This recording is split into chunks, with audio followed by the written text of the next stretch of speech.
आशा किसी दूसरे पर नहीं, ईश्वर पर आशा रखनी चाहिए। इस कथा को अंत तक सुने। हमारे गुरुदेव रामकृष्ण परमहंस अत्यंत श्रद्धा से कहते हैं कि मैं तुमसे सत्य कहता हूँ, मैं तुमसे कहता हूँ, जो उन्हें चाहता है वह उन्हें पा लेता है। इस बात को अपने जीवन में परख कर देख लो। सच्चे उत्साह के साथ 3 ही दिन तक चेष्टा करो, तुम निश्चित सफल होगे।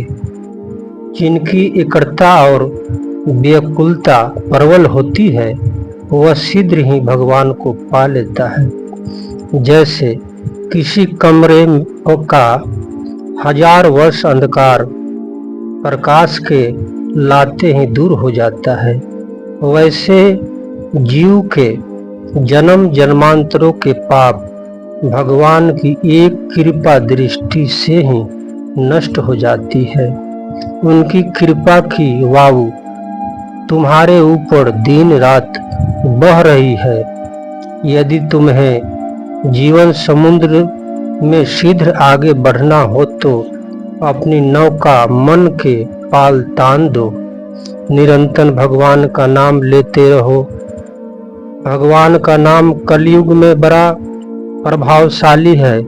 इस युग में योग अभ्यास करना तो संभव नहीं है, क्योंकि मनुष्य के प्राण अन्न पर निर्भर है।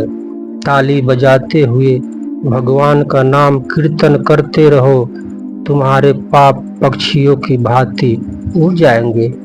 स्वयं को धूल और कीचड़ में स्नान बच्चे का स्वभाव ही होता है, किंतु माँ उसे बस समय गंदा नहीं रहने देती, अर्थात हर समय उसे गंदा रहने नहीं देती।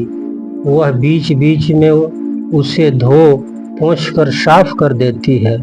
इसी प्रकार पाप करना मनुष्य का स्वभाव है, किंतु उनका पाप करना जितना निश्चित है उससे अधिक यह निश्चित है कि भगवान उसकी पाप मुक्ति के लिए नए नए उपाय निकालते हैं। कहा जाता है कि कलयुग में यदि कोई एक दिन और एक रात भगवान के लिए रोए तो वह उनके दर्शन पा जाता है।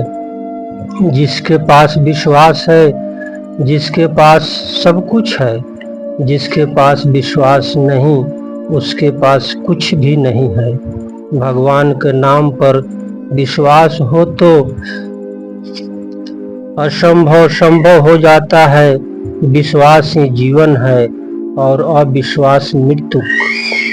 जमींदार चाहे बहुत धनी हो, किंतु जब एक निर्धन किसान प्रेम भरे हृदय से उसके पास कोई छोटी सी भेंट लाता है तो वह बड़ी खुशी से उसे स्वीकार कर लेता है।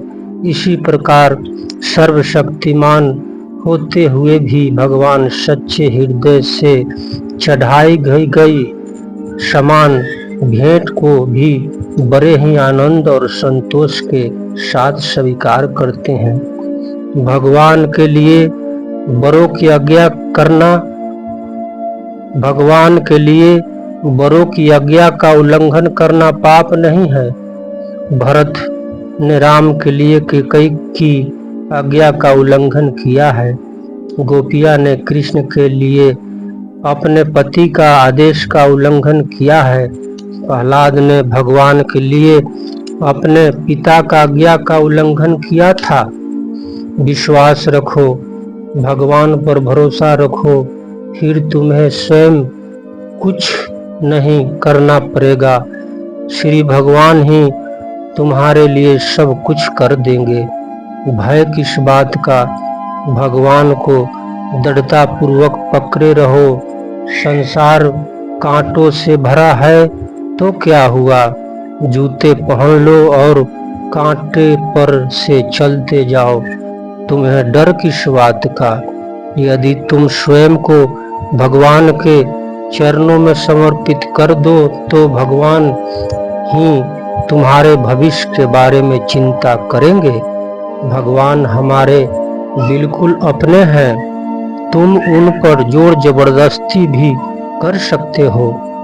मैं तुमसे कहता हूँ कि यदि तुम मेरी बातों का एक आना भी कार्य रूप में परिणत कर सको तो तुम्हारी मुक्ति निश्चित है।